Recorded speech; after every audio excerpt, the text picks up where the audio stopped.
Bonjour à tous.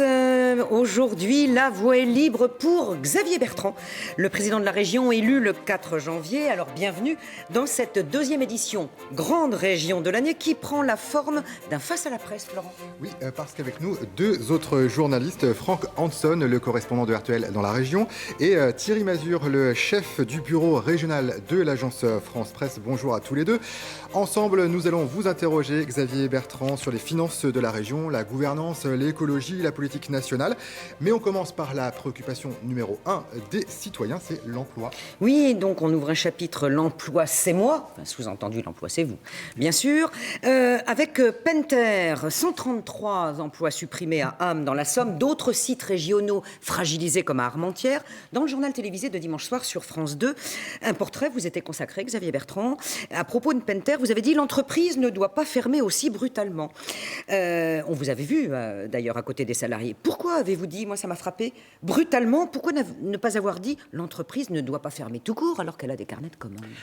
Parce que je n'ai pas envie de faire naître de faux espoirs. Je ne suis pas le dirigeant de cette entreprise. Et j'ai été, voilà de nombreuses années, avec un président de la République, Nicolas Sarkozy, j'étais en Lorraine avec lui, et où sincèrement il a dit « votre entreprise ne fermera pas ». Et l'entreprise a fermé. Et j'étais à côté de lui, il était sincère. Et ça ne suffit pas pour un politique de dire « quand on veut, on peut ».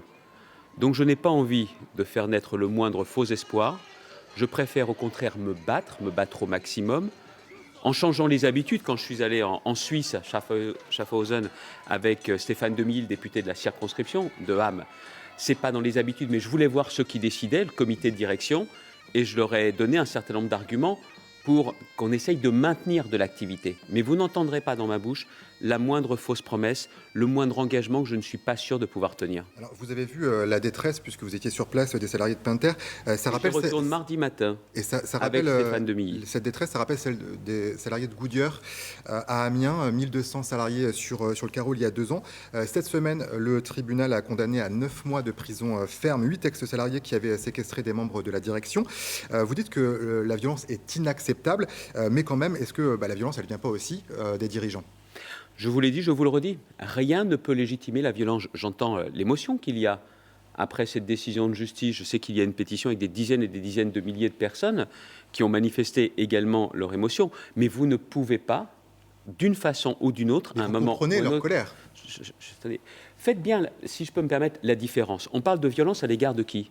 D'autres personnes, qui ne sont même pas forcément ceux qui ont décidé. On a vu aussi des images terribles avec Air France. Au-delà de l'émotion que ça peut provoquer, ces images, on peut aussi penser aux personnes qui sont victimes de séquestration et de violence. Rien ne peut légitimer cette violence. Ce que je sais, c'est que dans tous les cas, parce qu'on est passé un peu vite sur Pentair, Pentair, c'est l'exemple type d'un dossier sur lequel il y a des multinationales, des actionnaires étrangers qui décident. Les élus, ce n'est pas de regarder comme ça, on dirait, vous savez, on ne peut rien faire, on est avec vous. Non, on doit se battre au maximum. Déjà, s'ils décident de maintenir cette fermeture, de trouver un repreneur. D'autre part, de pouvoir accompagner les salariés qui seraient de toute façon licenciés pour qu'ils n'obtiennent pas le strict minimum, mais qu'ils obtiennent plus pour s'en sortir, pour rebondir. Donc, et ça, c'est aussi un débat qui dépasse... La région sera du coup l'amortisseur si l'entreprise ferme. Mais attendez, amortisseur, non, attendez, aider à trouver un repreneur de l'activité. Et là encore, c'est un sujet sur lequel il n'y a pas de politique qui compte. J'ai eu des contacts avec Madame de Messine, avec Yves Durand, avec Stéphane Demille, avec Emmanuel Macron, et j'aurai à nouveau des contacts cette semaine, après la décision de lundi et après la rencontre avec les salariés de mardi, parce que je ne lâcherai pas ce dossier. Alors, en tout cas, les syndicalistes dénoncent 2 poids, 2 mesures. Par exemple, les agriculteurs n'ont pas été sanctionnés, eux, lors des manifestations parfois violentes à Amiens. Il y a eu du lisier déversé sur la préfecture, il y a eu le blocage aussi de la 16. Est-ce que la FDSEA, elle, bénéficie d'un traitement de faveur? Pourquoi vous voulez opposer les uns aux autres? Pourquoi il s'agit aujourd'hui de pointer du doigt les agriculteurs? C'est l'argument des syndicalistes de Goodyear. Mais attendez, je ne suis pas commentateur, moi. Je ne suis pas commentateur. Vous voulez que je vous donne un exemple? Sur les salariés en difficulté, il faut être à leur côté, pas les laisser tomber, pas les laisser seuls. Les agriculteurs, c'est aussi être à leur côté. C'est l'exemple type, les agriculteurs. À la fin du mois, le Conseil régional va voter un dispositif d'urgence pour les éleveurs et les producteurs de lait. Si ce n'est pas fait maintenant, dans quelques mois, 1/3 d'entre eux au minimum auront disparu. Et j'ai d'ailleurs dit au Premier ministre que j'avais vu voilà 10 jours, je dis vous devriez préparer un nouveau plan parce que l'année blanche qui avait été mise en place, elle ne marche pas. Elle ne marche pas. Et si vous voulez aussi qu'il y ait moins de tensions moins de difficultés dans notre pays. Il faut que les responsables politiques attendent le dernier moment qu'il y ait l'explosion pour réagir. Il faut qu'ils soient dans l'anticipation et dans la On va prévention. revenir sur l'emploi avec une question de Franck Hanson. Alors, Monsieur Bertrand, il paraît qu'il faut vous appeler aujourd'hui pour avoir du boulot. C'est textos qu'ont entendu les agents du Conseil régional de la plateforme téléphonique que vous avez mise en place. Ce sont parmi les premières mesures. Appelez qui? Appelez le Conseil régional. Quels sont les premiers résultats que vous avez obtenus dans cette plateforme? Ça fait 15 jours que ça a été mis en sérieux place. pour qu'on ne le caricature pas. Pourquoi je mets en place Proche Emploi? Parce qu'il y a un réel besoin aujourd'hui. Il y a beaucoup d'acteurs qui s'occupent de l'emploi, Pôle emploi en premier, mais il y a des gens qui sont aujourd'hui dans une détresse sans pareil, parce qu'ils ont le sentiment qu'on ne les aide pas à retrouver un emploi comme on devrait le faire. On n'a pas tout essayé contre le chômage. On n'a pas tout essayé. On n'a pas essayé notamment de donner des formations aux demandeurs d'emploi en fonction des besoins immédiats des entreprises, immédiats, et ensuite bassin d'emploi par bassin d'emploi. C'est ce que j'ai voulu avec Proche Emploi. C'est-à-dire que si on appelle le 0800 02 60 80, il y a des agents de la région, ce n'est pas un serveur vocal, hein. Ce sont des gens en chair et en os. Ce ne sont pas des gens qui sont dans une plateforme de l'autre côté de la Méditerranée ou dans les pays de l'Est. C'est Amiens. Amiens. En état des lieux, est-ce qu'il y a eu des résultats déjà? Est-ce que vous avez pu leur apporter une réponse à ces demandeurs d'emploi? Vous connaissez exactement le dispositif, alors ne le caricaturons pas. Ah non, il ne s'agit pas de le caricaturer. Si. Ce qui est prévu, clairement, c'est qu'il y a un numéro d'appel où on prend les coordonnées des gens, leur profil, leurs envies de formation, s'ils sont capables de se déplacer ou pas, est-ce qu'ils ont une voiture ou pas. Ça, c'est la première des choses. 15 jours après chaque appel, toutes les personnes seront rappelées par la région pour qu'on leur propose un rendez-vous à partir de février. Ce rendez-vous où? Près de chez eux, dans les nouvelles antennes de la région qui seront ouvertes à partir de février. Et la plupart du temps, ce seront des antennes ouvertes avec les conseils départementaux ou avec les communautés d'agglomération. Et là, les personnes seront reçues physiquement, en prenant le temps qu'il faut, de façon à permettre de leur donner, mais sans attendre un siècle, quasi immédiatement la formation pour reprendre un emploi disponible. J'ai 2 entrées pour Proche Emploi. Le demandeur d'emploi qui appelle, et aujourd'hui il y a plus de 3000 personnes qui ont appelé, 3000 personnes qui ont appelé, ce qui montre bien qu'il y a un besoin, avec des personnes qui parlent longuement, qui ont besoin aussi de se confier, de parler. Et de l'autre côté, c'est les chefs d'entreprise qui nous disent « moi je cherche et je ne trouve pas, à vous de jouer ». À vous de me mettre en rapport avec les demandeurs d'emploi. C'est ça le rôle de Proche Emploi. Avec l'organisme Pôle emploi. C'est ce qu'on a proposé. Ouais. Mais j'ai aussi d'autres initiatives.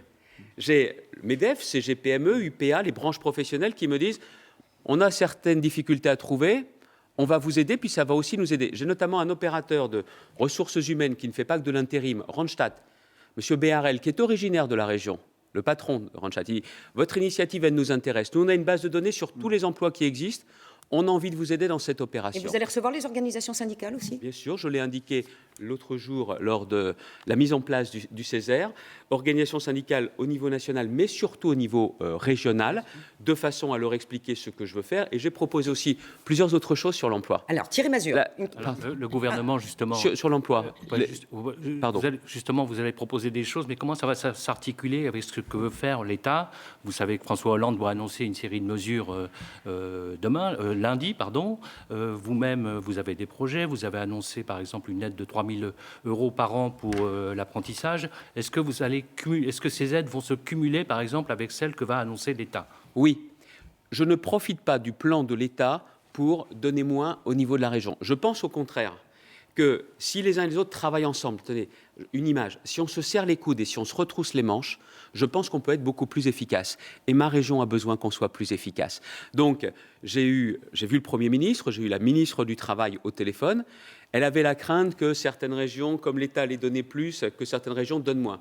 Ça ne sera pas le cas en région Nord-Pas-de-Calais et Picardie. Au contraire, je vais mettre plus de moyens sur la table, sur l'opération Proche Emploi, sur l'apprentissage et sur tous ces sujets. Je pense que si les uns et les autres font un peu plus ensemble, là, mon sang, on devrait quand même avoir de vrais résultats. Alors, Donc, je joue le jeu de l'emploi, je joue la carte de l'emploi et j'ai même décidé que la région Nord-Pas-de-Calais et Picardie serait candidate pour expérimenter, vous savez, le nouveau dispositif territoire zéro chômeur. C'est-à-dire que ce qu'il y a normalement versé pour l'indemnisation d'un chômeur, ça puisse être versé pour un emploi pour un de ces anciens chômeurs dans les territoires. Et notre région, elle doit essayer un dispositif comme celui-ci. Il y a 2 choses que j'ai proposées aussi au gouvernement. Une expérimentation Pôle emploi, où on dirait par exemple que les formations ça, c'était de dans Pôle la emploi... possibilité de la loi NOTRe pour les régions. Non. C'est moi-même qui ai déposé l'amendement. D'une voix, j'ai été battu. Alors vous allez me dire que parce que je n'ai pas pu rentrer par la porte, j'essaye par la fenêtre. Oui. parce que je pense qu'il faut être près du terrain. L'expérimentation que je propose, c'est que les formations pour les demandeurs d'emploi soient attribuées en fonction des besoins immédiats des entreprises. On cherche 500 personnes dans la boucherie. Eh bien, on forme tout de suite les 500 personnes pour prendre un emploi de boucher. Deuxième chose, l'apprentissage. Nous allons multiplier la prime pour l'apprentissage. Je crois que le gouvernement ne mettra pas de moyens supplémentaires, c'est son choix, mais je propose une chose au gouvernement, une réglementation très simple, hyper simple. Un apprenti, quel que soit son âge, la même réglementation que le salarié. Ce qui veut dire qu'on pourrait être apprenti beaucoup plus tard, et ce qui veut dire que la France ne serait plus le pays où pour apprendre à être couvreur, vous êtes obligé de rester au sol parce que le jeune ne peut pas monter à l'échelle. Ça ne coûte pas 1 euro. Et ça, j'ai dit au Premier ministre, faisons-le ensemble. Brièvement, Xavier Bertrand, vous avez annoncé un autre outil, la Banque publique d'investissement, qui était d'ailleurs qui était une proposition des communistes pendant la campagne, avec qui vous avez d'ailleurs débattu et dialogué. Vous avez annoncé que vous alliez reprendre cette proposition. Comment ça va marcher ? Visiblement, j'avais débattu avec M. Roussel. Moi, j'avais cette idée, elle était dans le projet. Lui aussi, il l'avait. Je ne sais pas si c'est exactement les mêmes modalités, mais c'est l'idée quand même que la région peut jouer un rôle sur l'économie et un rôle aussi pour l'avenir industriel. Aujourd'hui, vous avez Finorpa, dans Nord-Pas-de-Calais, et vous avez Picardie Investissement. Les deux doivent se rapprocher. Et je pense qu'à partir de cela, si tout le monde est d'accord, on pourrait faire une banque régionale pour l'investissement et le travail. Aujourd'hui, quand vous prenez notamment les fonds propres, quand vous prenez aussi les garanties et les prêts, on a plusieurs centaines de millions d'euros. Tout ça rapproché, ça donnerait une véritable force de frappe, parfois pour soutenir de l'activité, mais aussi parfois pour pouvoir créer de nouvelles activités. Je ne suis pas seulement à être dans la défense des emplois existants, parce que parfois c'est aussi une reconversion. Pentair, j'y reviens, la robinetterie industrielle, ça marche. Il faut trouver un repreneur. J'ai le sujet de Valourec sur lequel je me mobilise avec Valérie Létard. Les aciers nouveaux, est-ce que ça a du sens ? Bien sûr. J'ai le dossier Hackers à Berlaymont. Je dois me rendre sur place avec le maire d'Aulnoy-Aymeries sur tous ces sujets. Il ne s'agit pas seulement d'être dans la défense des emplois, mais de préparer l'avenir. Et là, que la région investisse, ça a du sens, évidemment. On aura l'occasion de vous retrouver un peu plus tard pour un bilan sur cette affaire. Passons à l'aspect... Il y a une chose.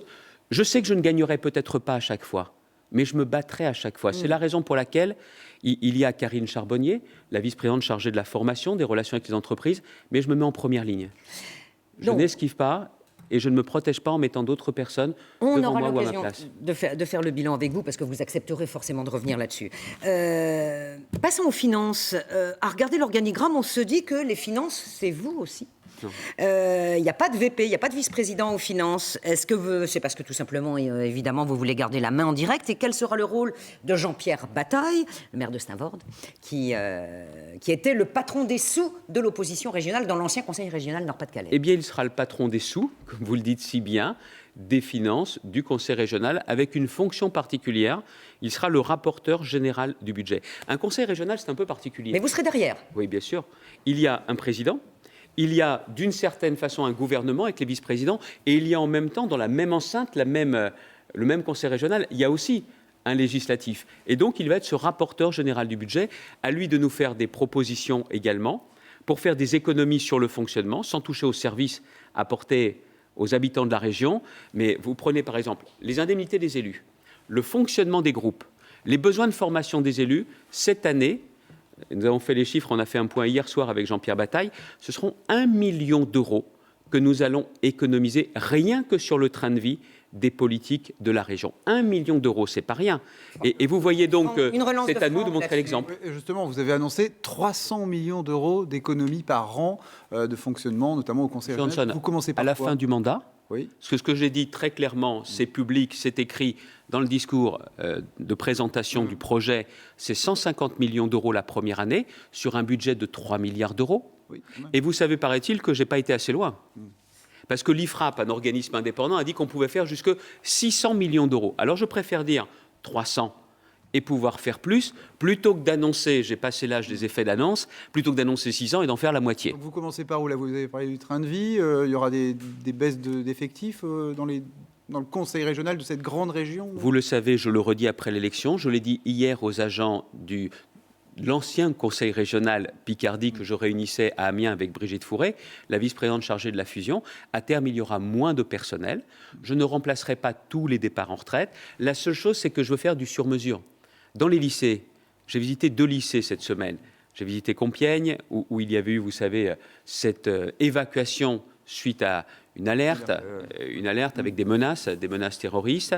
J'étais hier à Pierre-Méchain, le lycée où j'ai commencé en étant maître d'internat, et j'ai discuté avec le personnel. Il est évident que là, dans certains endroits, si vous remplacez aucun départ à la retraite, il y a un problème de qualité du service.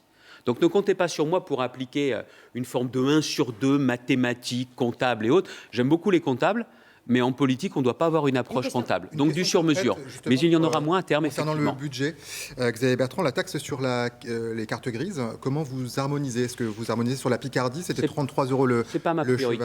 D'accord. C'est vraiment pas ma priorité. C'est un tout petit impôt, en fait. Mais je vais vous dire pourquoi.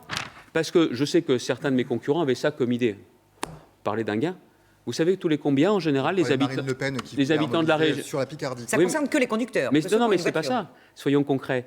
En moyenne, les habitants de la région changent leur voiture tous les 8 ans. Bien sûr. Alors, si c'est pour faire un effet d'annonce, je vais vous faire un cadeau, et qu'en fin de compte, c'est un petit avantage tous les 8 ans, il y a mieux à faire, et notamment la prime transport, que nous ferons voter dès la fin de ce mois, une prime transport qui pourra monter jusqu'à 250 € par an. Pour les personnes qui ont un trajet aller de plus de 30 km, ça veut dire qu'on leur prend en charge une partie de leur facture. Ça revient à peu près à 20 € par mois, parce que beaucoup, soit n'ont pas de transport en commun pour aller de chez eux à leur entreprise, soit ont des horaires décalés et ils ne peuvent pas utiliser le transport en commun. On est déjà sur une expérimentation de plusieurs millions d'euros, je le sais, qui viendra d'ailleurs s'ajouter à la prise en charge d'une partie des charges sociales patronales jusqu'à 1,6 SMIC. Je sais que le gouvernement fait quelque chose. Alors, ça va coûter combien, M. Bertrand? On est sur une hypothèse. Engagement là, entre la prime de transport, Je vais vous répondre. les aides aux créations d'emplois, les aides à l'apprentissage. Je vais vous répondre. Déjà, vous remarquerez que ça ne fait pas 15 jours que nous sommes élus, mais que je tiens l'engagement d'agir tout de suite parce que je crois à la logique des 100 jours. Oui, mais ça, c'est normal, vous l'aviez promis pendant la campagne. Oui, mais quelqu'un m'interpellait dans la rue l'autre jour en me disant, vous savez, c'est pas normal. Qu'est-ce qui n'est pas normal? Bah oui, qu'un politique fasse ce qu'il dit tout de suite. Monsieur me disait avec beaucoup d'humour, mais bon, toujours est-il que je n'ai pas voulu attendre 3 mois, qu'on se mette en place, qu'on ronronne et tout ça. Je crois à cette logique des 100 jours. Ça va coûter combien? Votre chiffrage. 40 millions d'euros. La prise en charge des charges patronales. Pour 2016. Tout à fait.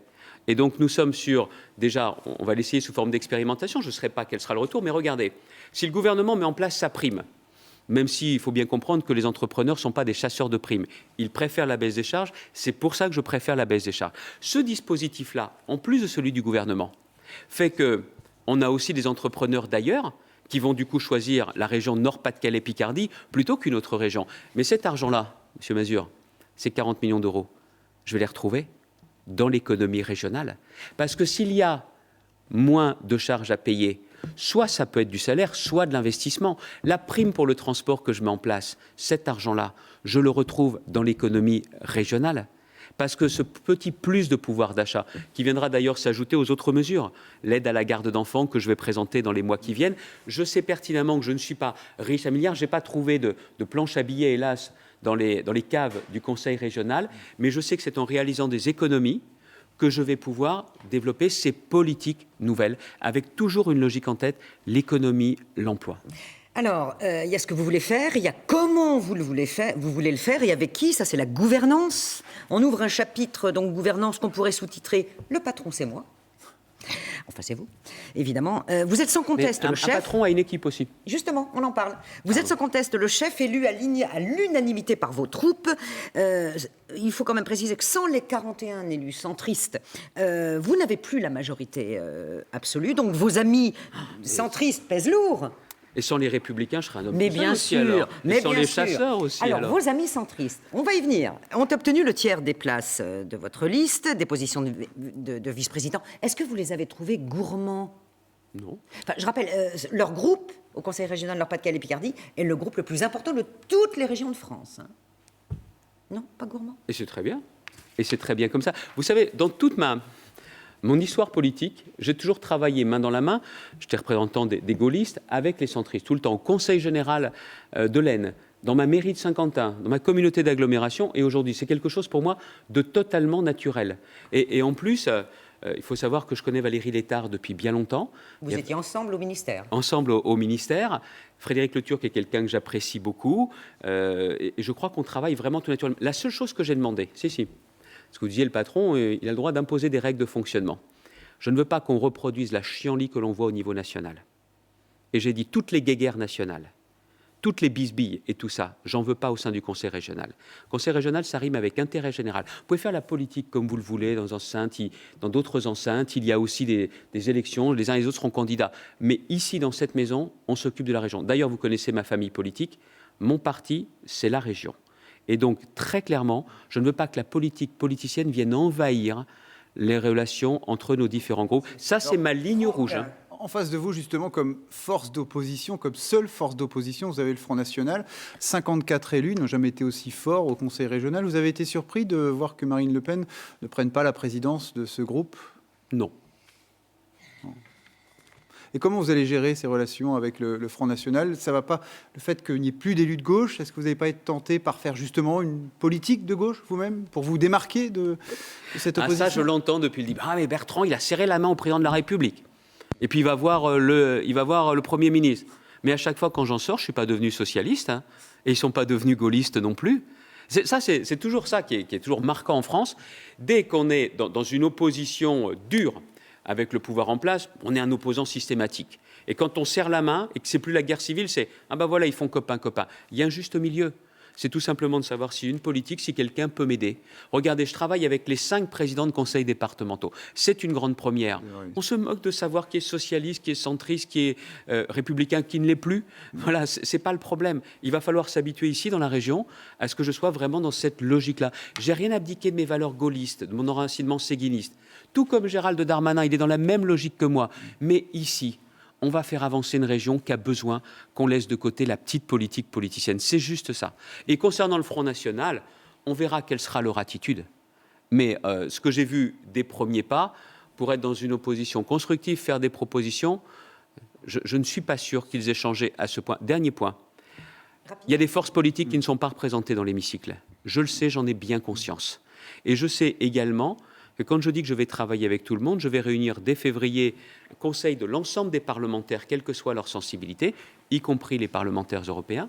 Et d'autre part, je vais réunir une conférence régionale dès février qui va regrouper à peu près 70 personnes, qui se réunira dans l'hémicycle du conseil régional, où il y aura la maire de Lille, le président de la métropole de Lille, les présidents de conseils départementaux et les représentants des communes et des communautés de communes. Ça, je pense qu'on aura là un organe pour fonctionner qui soit très représentatif et, je le souhaite, efficace. Il faut vous interroger aussi sur les comportements politiques, Thierry. Il y a une chose qui a beaucoup choqué, enfin en tout cas s'agissant de l'un d'eux, je parle d'Éric Woerth. Il y a deux anciens ministres, deux personnes qui sont sur vos listes, dont Éric Woerth qui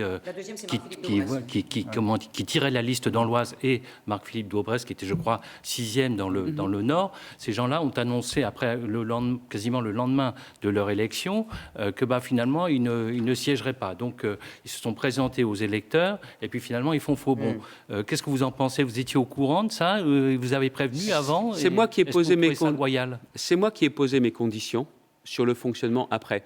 Beaucoup pensaient que je ne démissionnerais pas de mes fonctions de député, que c'était un peu du bluff comme d'habitude, ou qu'après, on jouerait sur le temps. Vous savez qu'il y a un recours aussi contre cette élection. C'est dans la commune de Feigny, quelqu'un qui critique le choix d'un assesseur. La justice se prononcera. J'aurais pu faire comme... Mais vous l'aviez annoncé Mais avant. il pensait que je ne le ferais pas. Il pensait que c'était comme... Vous auriez pu annoncer que vous garderiez l'agglo aussi.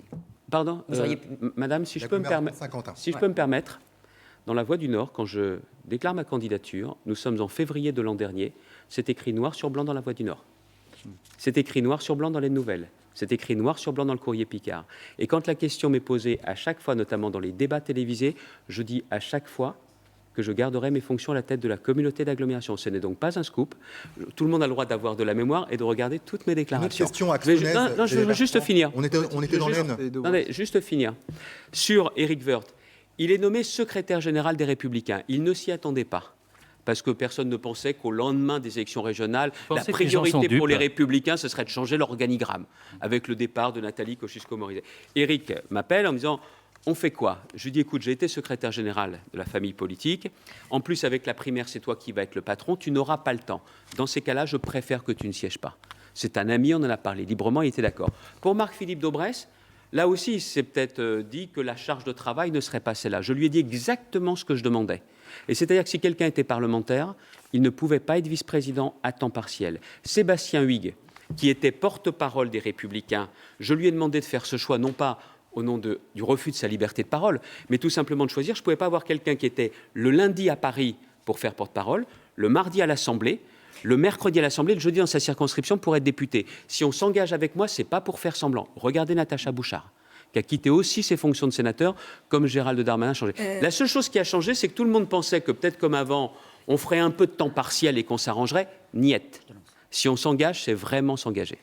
Xavier Bertrand, le temps passe très vite. Donc, Florent vous interroge sur la présidence LR dans l'Aisne. La présidence vous êtes président des Républicains dans l'Aisne. Le président sera renouvelé. Je ne me représente pas. J'ai décidé d'abandonner cette fonction que j'occupais depuis des années et des années. Là encore une fois, je fais un choix qui est un choix de cohérence. C'est un jeune, Pierre-Jean Verzelaine, qui est le seul candidat qui sera élu. C'est celui qui avait battu Yves Daudigny, qui est premier vice-président du conseil départemental. Il a beaucoup de talent. Beaucoup de talent. Il a en plus un vrai sens du terrain. Je pense que c'est quelqu'un de très prometteur. Très prometteur. Un chapitre politique national, évidemment, avec une question de... C'est obligé ? Oui, vous allez voir pourquoi. Une question de Franck. Oui, ça concerne aussi la région. Cette semaine a été marquée évidemment à Calais par l'arrivée de premières familles dans un campement de containers, des nouvelles façons de pouvoir héberger ces migrants, une volonté des autorités de vider ce qu'on appelle la jungle, ce campement bidonville qui ne cesse de grossir. Vous, Monsieur Bertrand, vous prônez toujours l'intervention de l'armée pour régler ce problème? Non, attendez, si je peux me permettre, je suis désolé d'être long, mais l'intervention de l'armée, on dirait que je veux déclarer la guerre là-bas. Non, mais vous avez dit avec Madame Bouchard. Je veux juste être précis là-dessus. Le premier des problèmes, c'est les Anglais.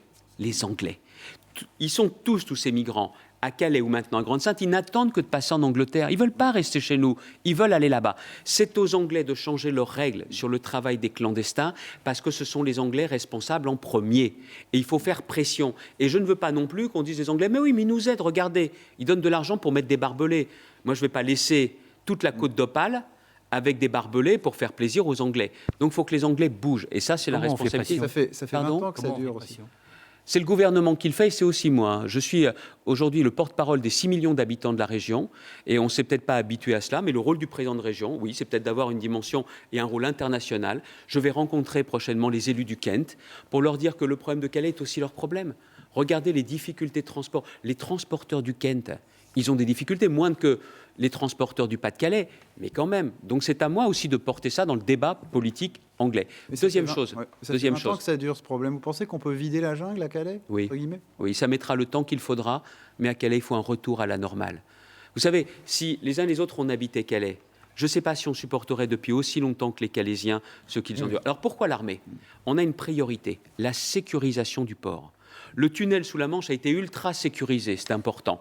Mais le port, il faut que ce soit davantage sécurisé. On a demandé des moyens à Bernard Cazeneuve, le ministre de l'Intérieur, et je suis persuadé qu'à un moment donné, pour éviter des drames, pour éviter notamment qu'il y ait le harcèlement des forces de l'ordre par certains migrants, là on a maintenant des bateaux de pêche, des pêcheurs qui se sont fait voler du matériel par certains migrants. Et là, si vous n'avez pas l'armée pour protéger en plus des forces de l'ordre, les forces de l'ordre aujourd'hui, bien souvent, font leur métier de la meilleure façon qui soit, mais ils n'en peuvent plus. Alors pour les soulager et en soutien, il faut l'armée en renfort. C'est un véritable effet dissuasif. Xavier Bertrand, après Calais, on va revenir dans l'Aisne à Saint-Quentin, puisqu'il y aura une législative partielle, vu que vous avez quitté votre siège de député. Qui pour vous succéder côté républicain? On parle de Julien Dive et Thomas Dudebout, deux jeunes, un peu comme ce que vous venez d'annoncer pour Pierre-Jean Verzelaine. C'est bien le renouvellement, non? Il y a d'autres candidats qui y penseraient, mais je pense que ce sont les deux qui ont certainement le plus de qualité pour cela. Ce soir, je réunirai l'ensemble des adhérents des Républicains pour la circonscription et aussi pour le département. Et je leur expliquerai ce que j'ai en tête pour le choix du candidat. Mais c'est ce soir. Vous faites comment pour les choisir? Votre choix est déjà fait? Avant l'heure, c'est pas l'heure. Désolé, je suis vraiment désolé. Mais votre choix à vous est déjà fait? Oui, je pense savoir pour qui je voterai. Et ce soir, je vais proposer une méthode, mais quand on connaît mon parcours, quand on sait ce que j'ai dit, ne doit pas être très compliqué de s'y retrouver, mais Une primaire, excusez-moi. une primaire. Non, je suis désolé, c'est juste une question de respect pour celles et ceux qui viendront ce soir. On verra C'est ce ce soir, soir alors. que j'expliquerai la façon dont ça se passe. Mais là encore, vous savez, je veux donner de leçons à personne. Mais aussi, il faudra que chacun comprenne qu'on ne peut plus exercer les mêmes fonctions pendant un siècle. J'ai été député pendant 3 mandats. Au bout d'un moment, vous n'avez plus la même énergie qu'au début. J'ai une énergie terrible pour la région, mais je n'avais plus la même énergie pour mes fonctions de député. Il y a un moment donné, il faut savoir passer la main. Et on aura l'énergie de vous demander en 30 secondes de nous répondre à cette question. Le nom de la région, est-ce que ce sera un référendum? Et quel nom à votre préférence? Une 30 large secondes. consultation très publique et avec aussi sous quelle forme? une originalité. C'est qu'on va demander aussi à ceux dont ce sera la région dans 20 ans, aussi quand ils seront adultes, de se prononcer. C'est-à-dire que si vous faites un référendum, vous ne demandez pas l'avis des jeunes. Donc ce sera une très large consultation. Je vous en dis plus lundi, Internet, évidemment. après avoir arrêté les modalités avec l'exécutif qui se réunira lundi matin. Lundi, vous en saurez plus. Et quel nom à votre préférence? En 10 secondes. J'ai fait une consultation pendant la campagne, on avait 10 000 réponses. On avait 2-3 choix qui se détachaient, Nord de France, Hauts-de-France et le statu quo. Allez, merci, merci à vous, merci de votre invitation. d'être venu. Tout de suite, vos journaux régionaux en Nord-Pas-de-Calais et en Picardie. Bon week-end et à bientôt.